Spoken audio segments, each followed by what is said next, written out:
In this video, we are finally talking about INFPs and ISFPs and some of the intermingling and issues that might come up if hypothetically you had a twin sister and you are an INFP and she's an ISFP and you're clashing and you don't know what to do. So stay tuned.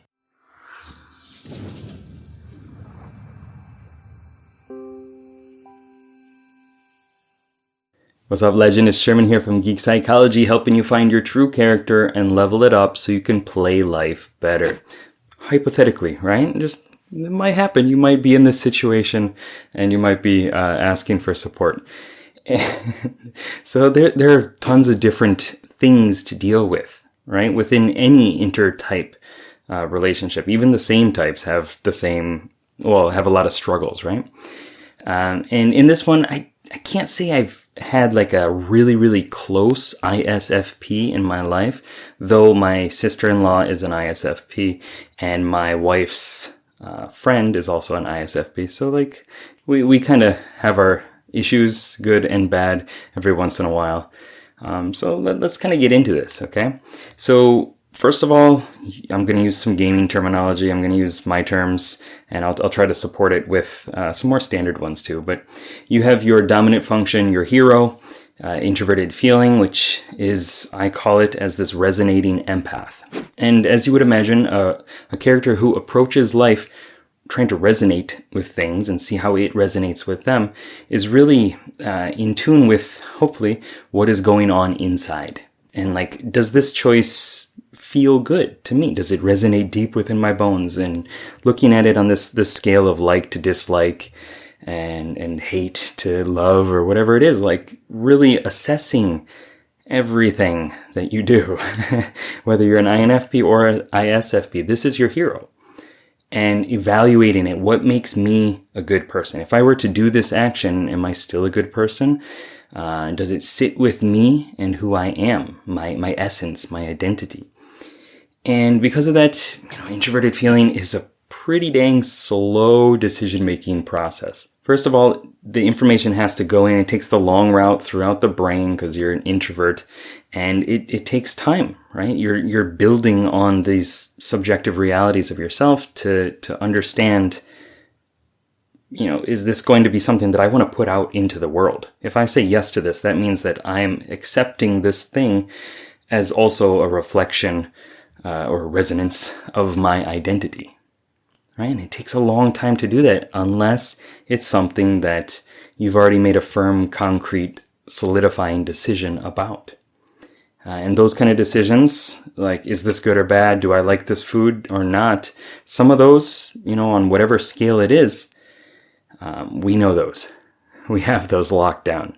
And other times we're just like, I don't know. I've never really felt about it and kind of clarified it. And so from there, we go into our auxiliary and tertiary functions, the back and forth of this wonderful circus. And so for an INFP, the auxiliary function is technically extroverted intuition. I call it the innovating explorer. Okay, so we're going to talk about innovation. And for an ISFP, it's technically extroverted sensing, which I call the engaging adventurer. Okay, so you have innovation and engagement. Okay, so let's just kind of look at what those are trying to do. Innovating, is taking ideas, taking things even from the past, taking what's around and creating new possibilities, right? From creating an emergent that's going to take you off into different possibilities within idea space, especially. And the ISFP, right, is using the engaging adventurer. So it's more about how do I engage my body in this? How do I take an action to get a response and understand what life is like, through my senses, right? So INFPs, right, we're using the mind, essentially, for the auxiliary function, and ISFPs are using the body for the auxiliary function. Remember, this is your mentor. So this is that voice that's telling you to stretch yourself, to grow, to do things that are outside of your comfort zone. And that can be really difficult. No matter what your type is, stretching and growing is going to be difficult. And in a relationship, when you have these two different mentor-like characters, or whatever kind of relationship it is. It doesn't have to be a romantic one, but you have these two different blends of a similar type, right? These are both vanguards. These are both extroverted perceiving functions. So they're telling you to go do stuff to learn more about what's going on outside of you, right? They're both trying to do that. Just one goes through idea space, one goes through physical, experiential space. And those conflict, right? They're different, right? The information that you trust as an INFP is different than the information that an ISFP trusts. If you're an ISFP, like, you have a different blend of things than the INFPs do. And because of that, what's going on is you're essentially seeing the world through a different lens, right? You're looking at what could seem like the same thing, but the information that both of you are gathering is different. And that shapes a lot of things, right? That informs all of your decisions. That informs your reality, your worldview. And so there can be a lot of butting heads with that. Just in general, like, INFPs tend to take longer to make that decision, especially when listening to somebody, right? It's going to go through a bunch more different possibilities and kind of playing around with things before it actually makes that decision. And ISFPs are going to listen. Active listening is a big key of the empath, of the resonating empath. But you're going to listen for a while, and then you're going to want to take an action, right? Because taking actions, that's how you learn about the world. That's how you engage in one of your core strengths.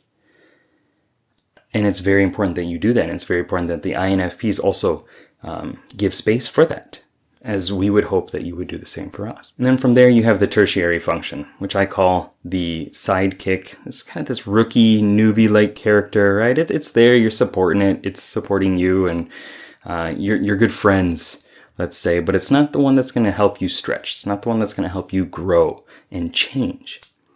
And so for the INFP, it's introverted sensing. So now the INFP is going into the body when it wants to feel relief and it gets a little defensive. We go into our bodies, we go into our subjective experiences, and I call this the stabilizing guardian, because it's about stabilizing reality.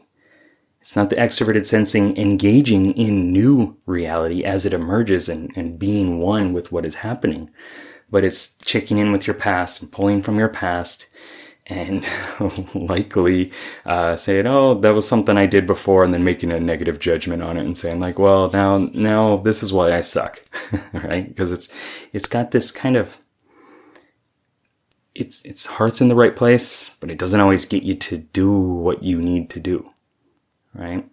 And we treasure it. It's like our precious. We just hold on to it for so long. But it's not the one that's going to help you grow, right? Listen to the mentor. Listen to your mind in creating new things as that vanguard, instead of going to your tertiary function, the sidekick, and protecting yourself. Okay, so ISFPs, when you go into the tertiary function, you go into the mind. You go into introverted intuition, the subjective, the defensive space of the mind, and you piece together your understanding of the patterns of reality. And what can happen with that, because we all of us listen to our sidekick more than we really should, you can pull on those insights and hold on to them a little too heavily. And you can start trying to read in between all these lines and kind of like, oh, you got this theory that just makes sense, right? Oh, follow the money. And you're just like, oh yeah, this is how the world's working, and all these things are adding up. And really that is your protector character, right? That voice is the one that's telling you, hey, you need to stay within this safety realm within your mind instead of taking actions, instead of engaging in the world. So as you can see right here, like, these two worldviews, these two different character archetypes, the mentor and the sidekick, and then sensing and intuiting going back and forth, flipped, as well as flipped on which is offensive and which is defensive, can create like just misalignments. Like you think you're speaking the same thing, and then you're just like, that's not at all what I was expecting. That's not at all what I thought was going to happen. And then creates like assumptions and misreading and trying to mind read the other person instead of actually just engaging like the mentor is telling you. Right? And so I feel that the biggest thing that you can both do in this relationship is to be in the moment. You know, and whether that's through innovating, whether that's through engaging, you know, you're still gonna misalign sometimes, of course. But really having that presence of being like, okay, I'm seeing the world in this way. She's seeing the world in this way.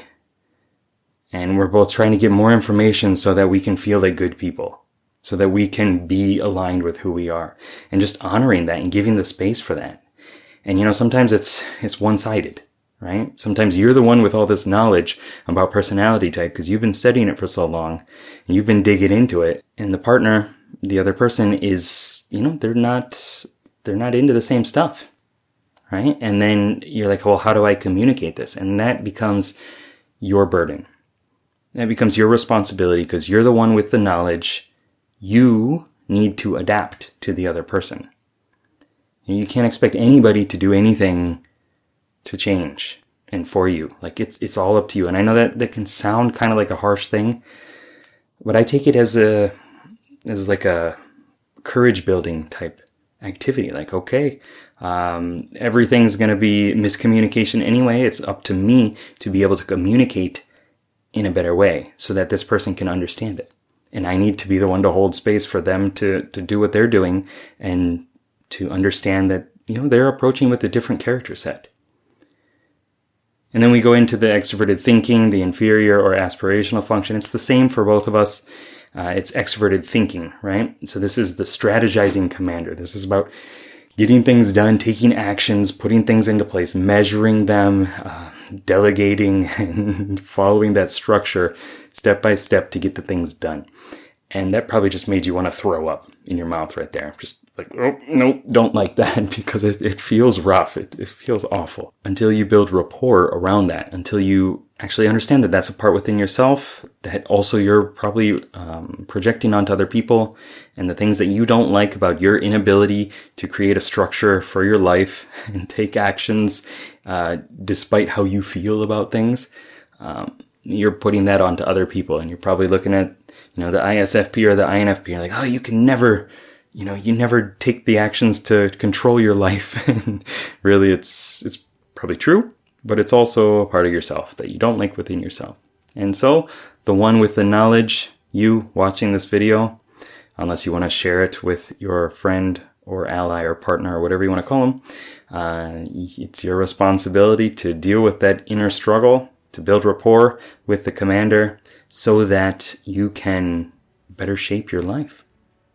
But it all really comes from listening to that vanguard mentor that's saying, hey, go do this, go take this action, go talk to this person, go do this thing that you've never really done.